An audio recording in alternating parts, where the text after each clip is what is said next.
I've helped a lot of knitters with their projects, and I've seen a few things come up time and time again. Things that I wish knitters knew earlier in their knitting journey, perhaps, or things I wish I'd known earlier in my knitting journey. So we're going to go over those things in this video. Hey nerdy knitter, Tanya here. I'm a certified knitting instructor and a master hand knitter, and I want to help you knit garments that fit, whether it's a sock or a sweater. I want to help make sure that that garment fits you well and you can wear it with pride. Now this video, we're kind of deviating a little bit. We've been talking about sweaters a lot recently, and I want to deviate just a bit and talk about some things, some issues, some different themes I see when I am helping knitters with their sweater projects or their other projects. Just things that come up. Or things I wish I had known earlier before, like maybe when I had just started knitting, things that I didn't know that I just wish I had known to pay attention to. Probably would have saved some time and frustration. And I want to help you avoid some of that frustration and self-doubt. I think self-doubt's a big one.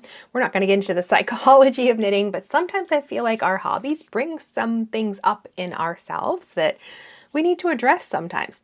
But that's about as far as we're going to go into psychology today. I have 8 things that I'd like to discuss today, and I wish this is the type of conversation I wish that we could sit around a table and talk about these things together.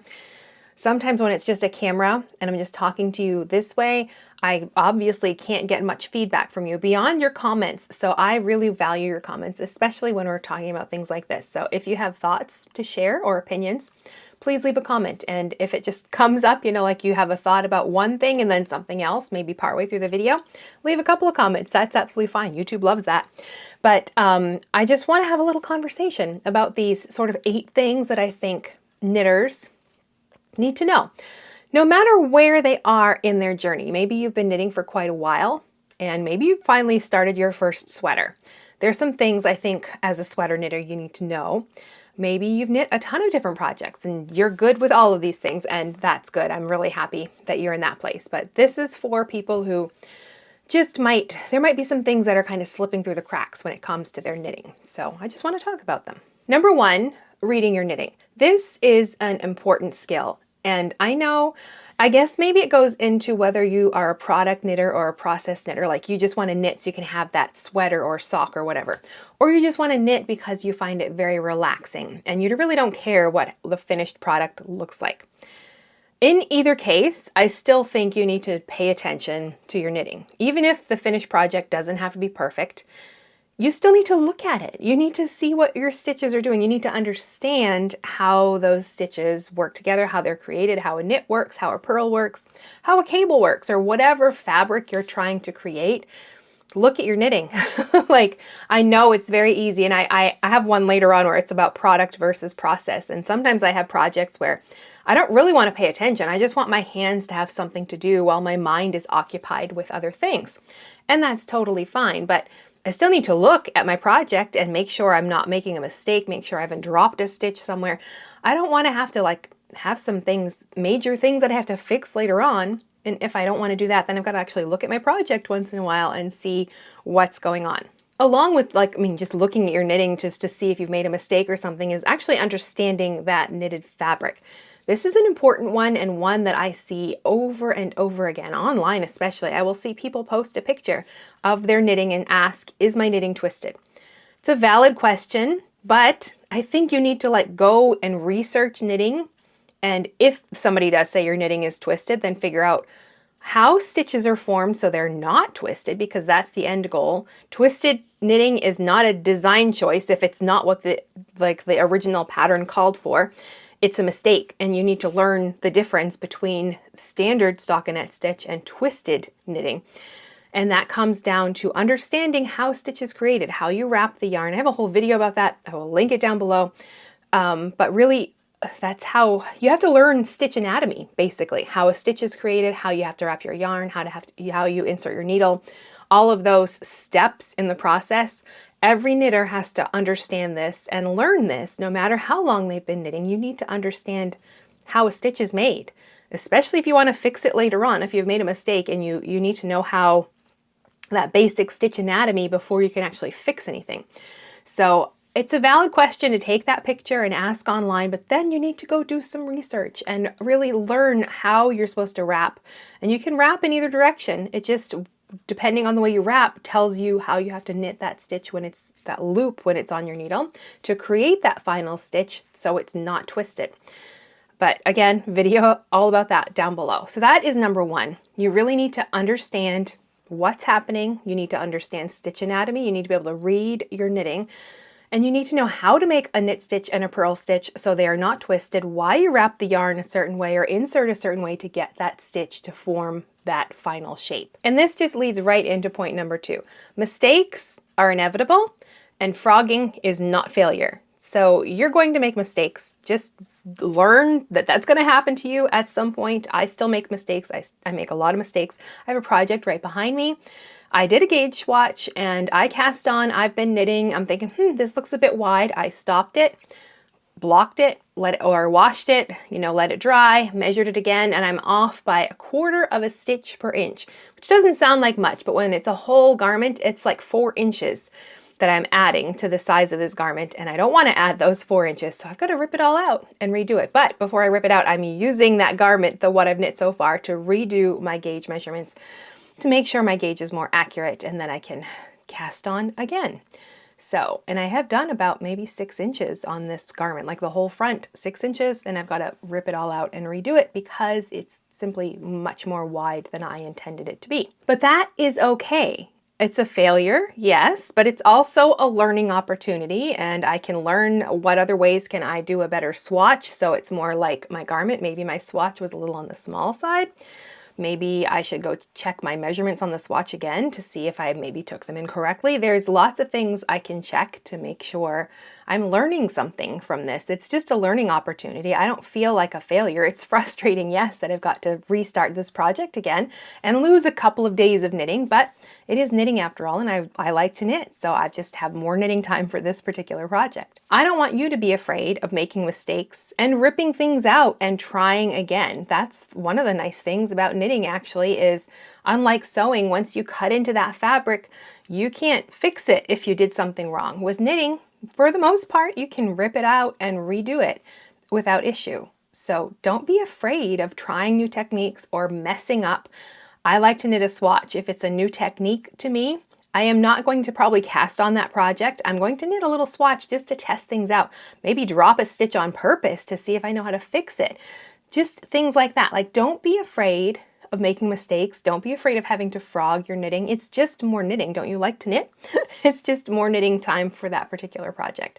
So use those mistakes as learning opportunities and perhaps pass that advice on to somebody else so they don't have to go through the same issue that you did. Now, number 3 on my list is the washing blocking process is always a good idea. You should wash every garment that you knit. Every project needs to be washed. That's the first stage. Blocking, like stretching it, not necessarily, but blocking, laying it flat, maybe pinning it so it doesn't curl or whatever. Yes, I'm going to wash my projects. I'm going to do it probably a few times while I'm knitting it, especially if it's a sweater. Not for hats or mittens or something like that, but if I'm knitting a sweater, I am very often washing it multiple times, like the project I was just telling you about in the last example. I've knit about 6 inches of it from the hem, knitting 6 inches of the body, decided to stop and wash and check my gauge. And boy, am I glad I did that, because that 2 extra inches for this back panel would result in 4 extra inches for the whole body. Better I discover that now and I'm only 6 inches in, instead of like knitting the whole thing front and back and then finding out it's much more big than I thought it would be. When it comes to knitting sweaters, I do this a lot. I stop, put things on a barber cord. I didn't even do that with this last project. I just held the part with my needles and got most of the rest of it wet, gave it a nice soak, squeezed it out, let it dry for the weekend, and then measured. And yes, it is too many stitches, so I will be pulling that out today and redoing that. But better to know that now. So I encourage you, if you're knitting garments, sweaters, cardigans, or pullovers, whatever, larger garments, then take some time to do some in-process washing and blocking to see how it's coming along. I do this a lot, especially with top-down garments. I will occasionally try it on when it's like still on the needles, but you're going to get the most accurate measurement of that garment if you wash it, because you're going to be washing that finished sweater. So put it on barber cord, waste yarn, give it a nice soak, squeeze out the water, let it dry, and then try it on to see how it fits. I know it takes a lot of time, and it takes, you got a few days in there where you've got to work on something else because that sweater, is drying on your blocking mats or whatever. But it is worth it to find out sooner rather than later if something is not working, and you can pull it back, that frogging again, and fix it before you've gone too far into your project. As an example, I knit the ranunculus recently, and I probably could count the number of times that I washed. So I knit the design of the yoke, I stopped and washed it then and tried it on. And then I added the raglan shaping, stopped and washed again and tried it on again. And then split the body in sleeves, knit a little bit of the body, washed it, tried it on again, decided to stop there and knit the sleeve. So I did one sleeve, washed it, tried it on again, didn't like the sleeve, so ripped that one back and redid the sleeve, washed it again, and then liked that sleeve. So I went ahead, did the other sleeve and the neckline, washed it again, tried it on, didn't like the neckline, but I was going to deal with that later. So I finished the body, washed it again, and then came back and ripped out the neckline and redid the neckline. So I don't even know how many times, anybody count how many times I stopped and washed that sweater, and just to check it every point in the process. Now, do I have to do that every single time? No. If I want to check the fit of my sweater, then yes. And it is a possibility, even bottom up. If you're knitting the sweater bottom up in the round, you can knit in the round and then put it on your torso, and hold it up and see how it's fitting, and knit the back, put it on again, see how that's fitting before you start the front. It's not as easy as doing if it's a top down in the round sweater, but it's not impossible. Same with sweaters knit in pieces. You can knit the front or the back and hold it up to yourself. Make sure it's like sitting on the side where you want it to sit. And the same when you finish part of the front, if you have the back done, you can pin them together and try it on. You can do that. It's just a little more of a process that you have to go through. But it's definitely worth it to stop and do these like mid-wash project check try on things when you're working on a sweater. Now, this next one, I am not sure if I had known about at the time, if I would have started knitting, if I had known how much math there is in knitting. That might have scared me off because I am not a math person. My husband is very, very mathy. Like you can like rattle off some numbers and he'll add them up in his head. And for me, I hear them, they like go in one ear and they're right out the other ear unless I write them down. Like I cannot hold numbers in my mind. Like I just can't do it. But for him, he can do like all of that mental math in his head. Not a skill that I have, and there's nothing wrong with me. It's just the way my mind works. I'm good with words. I can memorize things and like spit them back out sometimes. But when it comes to numbers, not so much. I have to write those down. But I have come to appreciate the math in knitting, and I understand it now for the most part, not everything, but for the most part. And it's not hard math. And when I say this, I really mean that because I'm not a math person.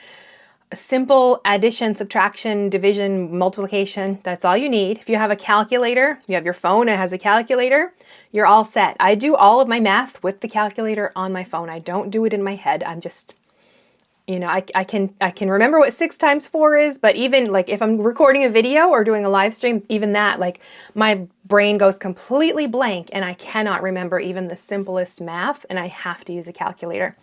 So it's just something I know I have to do. And I want you to feel okay with that. Like, we know there's math in knitting. We've got to get used to that. But I want you to feel okay with the fact that maybe you're not like this super smart math person. Like maybe you are. Maybe you're like math is just super quick and that you love that about knitting. That's really great. But I guess I can only talk for myself, and I used to feel shame about that I wasn't so quick. Like, my daughter will like pop out some numbers just for fun, and I'm slowly trying to figure it out. My husband's like already said the answer. And I would used to think that there's something wrong with me, that I'm not quick like he is, and his father's the same way, very, very fast with his math. Now I just realized, no, it's just who I am, and that's okay. If I have to use a calculator or a pen and pencil, and not to beat myself up about that or feel stupid. I'm not stupid. It just takes me a little longer to do some math calculations, and that's absolutely fine. So you're not stupid. I'm telling you that now. If you're like me and you have to, use your calculator for 6 times 4 sometimes, it's all right. It's okay. That's what your calculator's for, and your pen and your pencil. Or your kid, if they're math whiz, just ask them. But you're not dumb, and it's all right. And it's okay that there is math in knitting. And it's important to understand that and to start to learn what some of this math is so you can customize the pattern.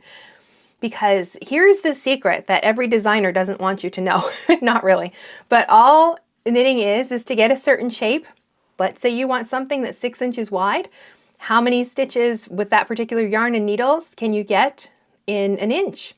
Then multiply that by 6. If you can get, like, say you've got yarn and needles and you've knit a swatch or something, and you know you have 5 stitches to the inch, you're going to multiply 5 times whatever that width you want. Let's say it was 6, and that's 30, I hope, right? Then you know you're going to need 30 stitches to get that width. That's the only math, not the only math, but that's the only math you need. Same with your rows. If you know you want a certain length, you're going to multiply that length by your 1-inch row gauge, and that's going to give you the number of rows you need. And then, of course, you add increases and decreases and short rows and all the other things. But at its simplest, it's just knowing your 1-inch stitch gauge and then learning to multiply. And we can use our phones and our calculators for that part. So as long as you've got a calculator and you can do simple addition and subtraction and multiplication and division, most of your knitting is going to be just fine with that. Of course, there's other things that you can use to figure out different things, but you can figure out almost all of it as long as you can do addition, subtraction, multiplication, and division with your calculator. And the secret is just knowing your stitch and row gauge and use that to figure out your lengths and your widths. That's the secret to knitting anything. Now we've got 4 more to talk about, but before we do, a quick sponsor moment now. The sponsor is for my community, the Nerdy Knitting Society. Things that I'm talking about today are kind of things that we talk about quite a bit in this private membership. I'll have a link for it down below. We just meet every Wednesday for a couple hours on Zoom. We alternate between afternoon and evening Eastern times. As things grow, I'm hoping that we can add different time zones as well, but that's all we can do at the moment.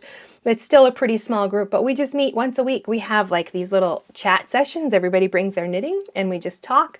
Sometimes we have classes where I teach something, or we have sweater clinics where people can bring a pattern and we can discuss it and talk about how to modify it for a better fit, and lots of other things as well. So if that kind of community is something that sounds interesting to you, you'll find the link down below in the video description box for the Nerdy Knitting Society. Now the next one is about needle size. Needle size when it comes to gauge is just a suggestion. I actually saw a designer, it might have been Kate Davies, who didn't actually even list the needle size. She just told you the gauge information, and then underneath she told you this is the needle size I needed to use to get that gauge. I love that. I think patterns should be written that way because a designer's trying to get a specific kind of fabric.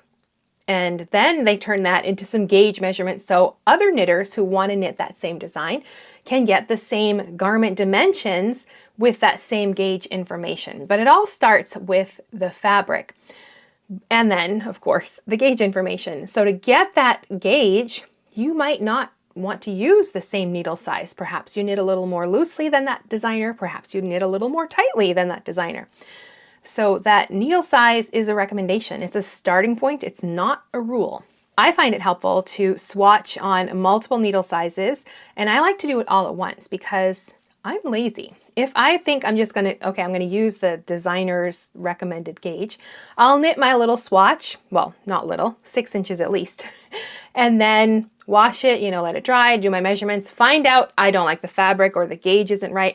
I've got to do that whole process all over again.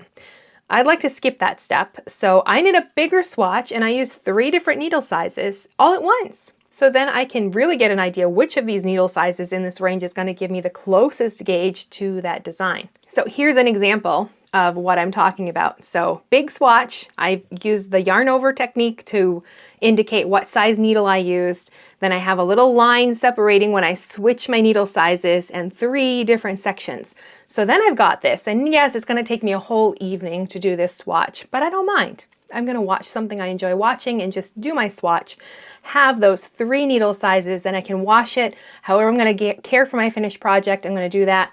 And I'm probably going to sort of like pin out the edges because they're really curled up. I'm not going to try to stretch it or anything like that, but I will pin it out so it's not curled up.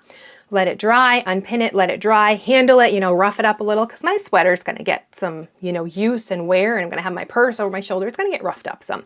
So I'm going to rough up that swatch, let it hang out for a bit, take my measurements from that, and then I can measure all 3 needle sizes and choose the one that's going to be right.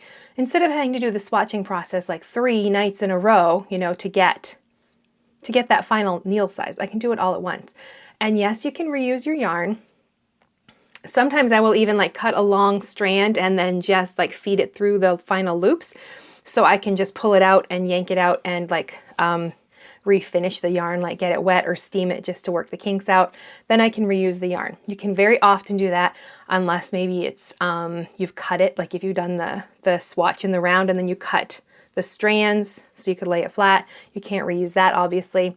If you're holding 2 strands double, then it's a little more tedious, and I've never like had to take it back out, but I have heard like if it's a fuzzy yarn, pop it in the freezer first and then pull it out. But you can definitely reuse your yarn in almost all instances, so don't be scared of making a big swatch.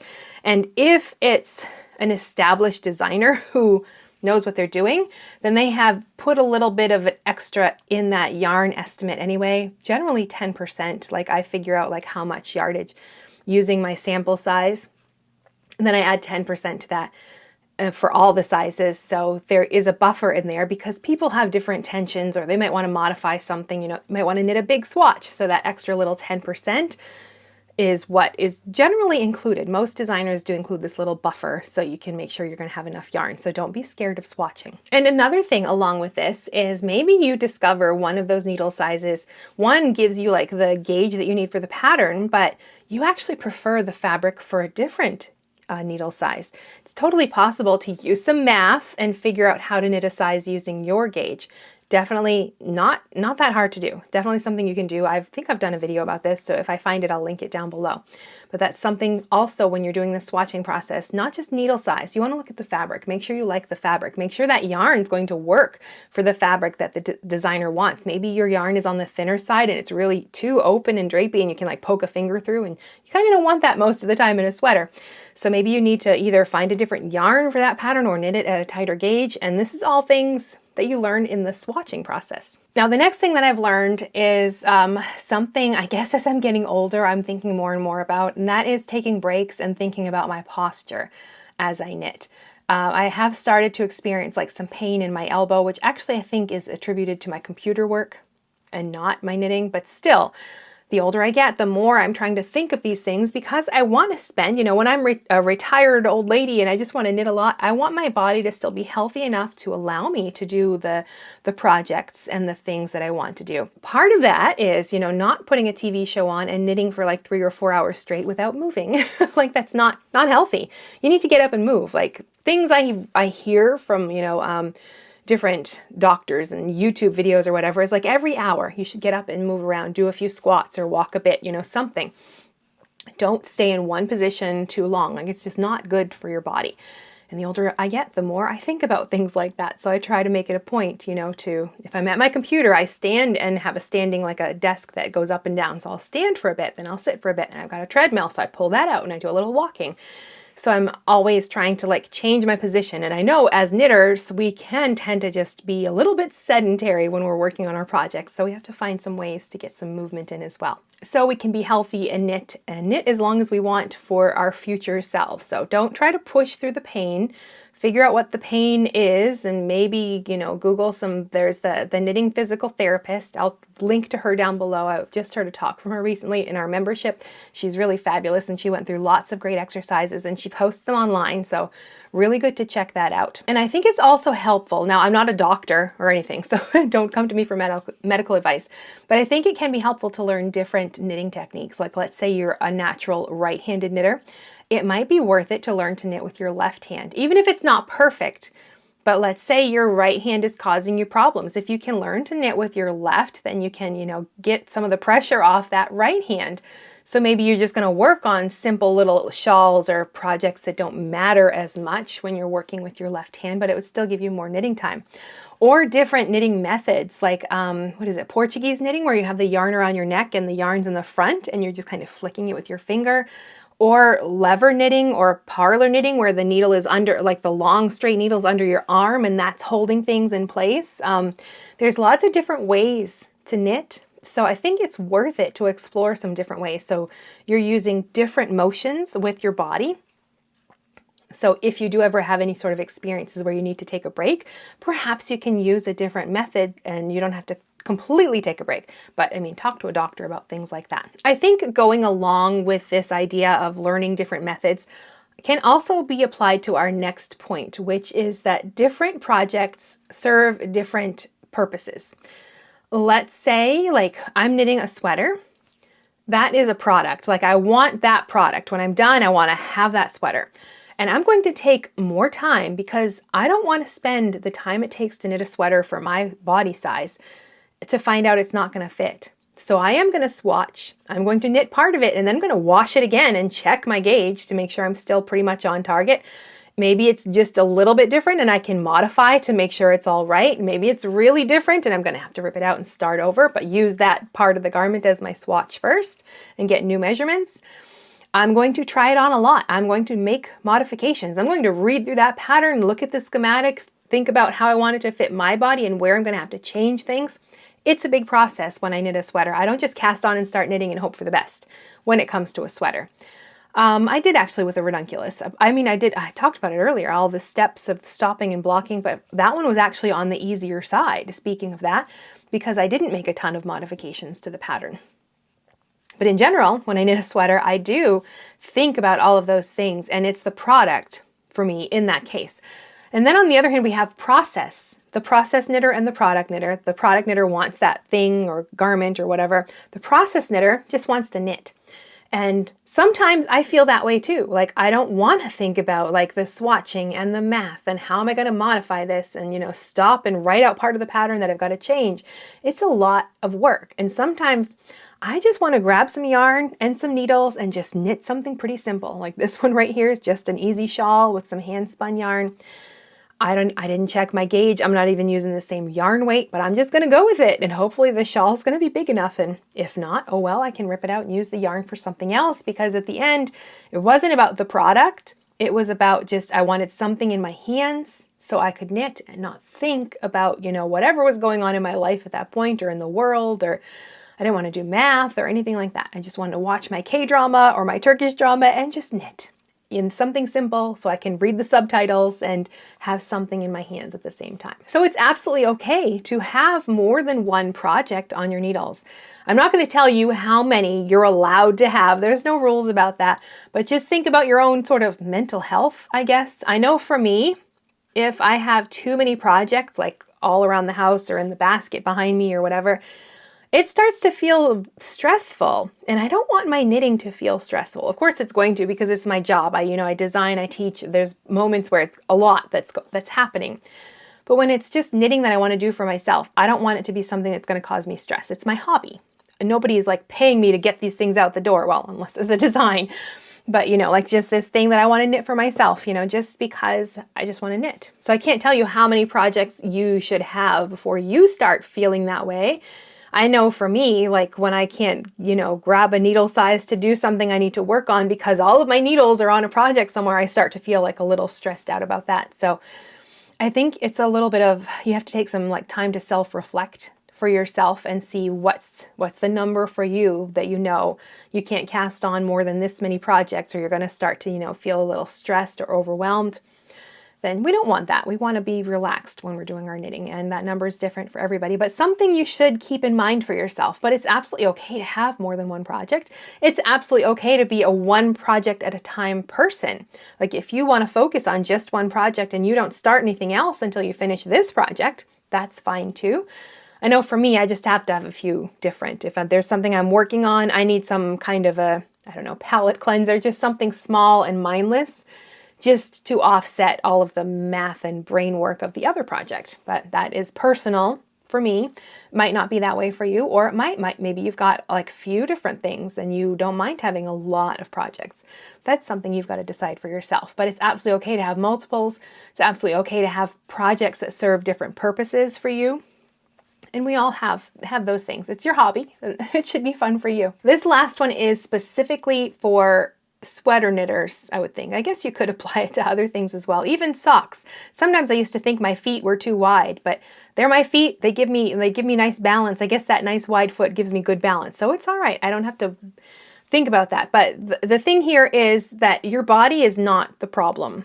I don't want to say the pattern's the problem either, because that's not what I'm trying to say. Designers do a lot of hard work, but they have to start somewhere, and they can't go measure a bunch of people to figure out like the sizes that they should include in their pattern.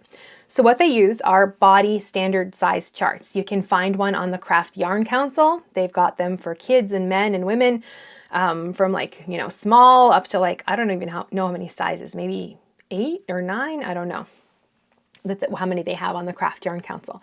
But that is one place you can actually go and look there and look at the sizes for your body. And I'm guessing that you're not going to fall just within one size. Take your body measurements, write them down, and then compare them. You might have, you know, a bust that falls on one size. Your arm circumference might be a size larger. It might not be that size. It might be a size larger. Maybe your like the armhole depth you like might be smaller. I find that a lot, that the armhole depth seems to keep growing and growing, but my armhole depth isn't bigger just because my body's bigger. Like those bones didn't change, but it still has to take into account the size of my bicep, which is on the larger side. But that's a topic for another day as well. But so designers, they have to start somewhere. So they use these standard charts, just like you would go buy clothes in a store. The clothes that are manufactured, they use standard sizing charts to make those clothes.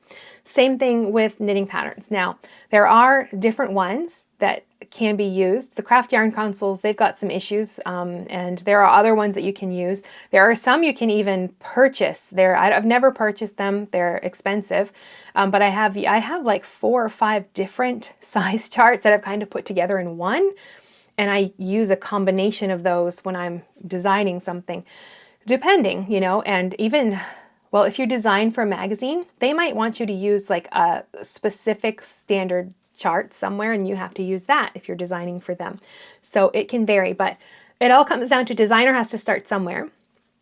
So they have to use these standard sizing charts to figure out the sizes in this particular sweater pattern. And of course, they're going to knit a sample for themselves probably, or maybe a few samples, and they'll have some models. Maybe, you know, they've got different body sizes, so they knit different sizes to get like a couple different examples. But there's no rules about what they're going to, how many samples they knit, whether that's 1 or 5. But they'll probably knit some. But a weird aside, some super popular, well, people who've been in the industry a lot or work for yarn companies, they don't even knit their own samples a lot of the time.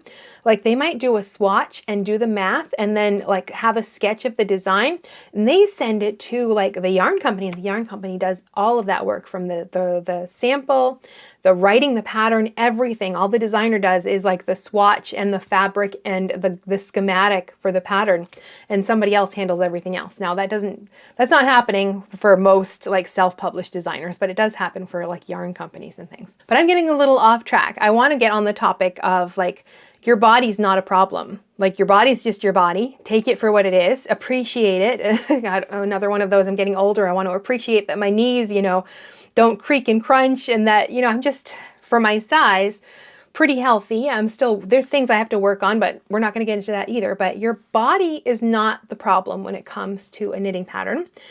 You just have to learn to modify for your body. And the knitting patterns are also not the problem. For the most part, there are, I would say, like new designers who don't know a lot of things, and the internet has given everybody like a level playing field. Anybody can publish a pattern and call themselves a knitwear designer, but whether they have enough skill to back that up is a totally different topic for another day. But I think one of the things that came up in our society actually was talking about how can you tell and what kind of clues to look for to make sure the pattern you want to buy is worth the money, and things that you can pay attention to, like maybe the designer isn't that good at their job just yet. They need some more practice. Anyway, that's another topic. I'm getting off track here. But the whole point is to say that the pattern's not the problem and your body is not the problem. It's just we have to learn to modify to fit our body. That designer has to start somewhere. So they start with these standard body size charts because they have to use something to get a good baseline size. And nobody, well, maybe there are people who can just pick a size and knit it and it's going to look great. Then the rest of us have to look at those charts and think, okay, my body falls in this part, my bicep falls in this part, my desired armhole depth falls in this size. You might be looking at 3 different sizes that could potentially work for different parts of your body, and you have to think about how you can choose the right size, or usually there's more than one size you could knit, and then modify to get the fit that you want. But your body's not a problem. It's just your body. And everybody's got things that they've got that are outside of the average, the standard that's on those charts. And that's okay, because we're not all standard. You're unique, and that is totally fine. But you have to be aware of the parts of your body that fall outside of that average, so you can customize. For me, it is, well, my bust. I'm larger, and our women's busts can change a lot through their lifetime, and that's not a good foundation for choosing a size that's going to fit your body. So that's another topic too, upper torso measurement. I'll put a link to a video about that down below. But you've got to pay attention to your bust. I've got a bubble butt, so if like my sweater is going to come down that far, I've got to add some increases if I'm working top down, or it's going to be way too tight around my hips and bum. My bicep is usually pretty large compared to like the very slim fit in a lot of patterns, so I've got to look at the sleeve circumference to make sure that's going to fit. My arms are short, I guess, compared to the average. The sleeves on sweaters are almost always a couple inches too long for me, and I like my sleeves a little on the short side anyway, so I always have to adjust the sleeves. But that's okay. I'm not criticizing my body for those things. I just know if I want a sweater to fit, I could have the sleeves that are 2 inches too long and just shove them up. That would be fine too. I don't want that. I want them to fit my arms. So I know I'm going to have to modify that. And it's just the way it is. But that's something with my body. I'm not criticizing myself for it. I just know I've got to take that into consideration when I'm trying to knit a sweater. And I guess that is my final point here is treat your body nicely, and it's just numbers. And I guess because numbers go in one ear and out the other with me, they don't really stay in my head. So I just, I can take my measurements, write them down, and I don't attach any significance to those numbers. They're just numbers. They could change, if I go on a diet and lose some weight, but they're just numbers at the end of the day. And I don't need to take it out on myself or my body or my measurements, and just knit for the body I have and be happy with that and make nice sweaters I want to wear no matter what size I'm at. So just give yourself some grace, like with all of this. If you're learning to knit and you're twisting your stitches, it's all right. Now you've learned to fix it. That's the next step. Like just take the next step in, your knitting journey, if you want to call it that. And you've just acquired a new skill level unlocked, like I've been playing video games. So yeah. But I'm starting to ramble now. So I guess we can wrap this up. But those are the things that I think that have stood out to me about what I wish maybe I could tell my past self, about, knitting sweaters or looking at my knitting or understanding the math involved. I don't know if I would have started knitting if I'd known I had to do math. But now that I'm here, I'm learning I can do math. It's not outside of my wheelhouse. I can learn how to do these things. And it's good for my brain to do all of these things as well. But I would love to hear your thoughts and opinions on everything we've discussed. Is there something you would add to this list of like things you would tell new knitters or you wish you had known when you started knitting? I'd love to know what your thoughts are about this. So please leave a comment and share them with me. And I welcome you to check out the Nerdy Knitting Society. We have conversations like this every week and talk about different things, and you're more than welcome to join us there. You'll find a link down below. And if you want to continue hanging out, I will put another video right here, perhaps one that YouTube recommends that you might not have seen. And if you click right there, I'll see you in the next video.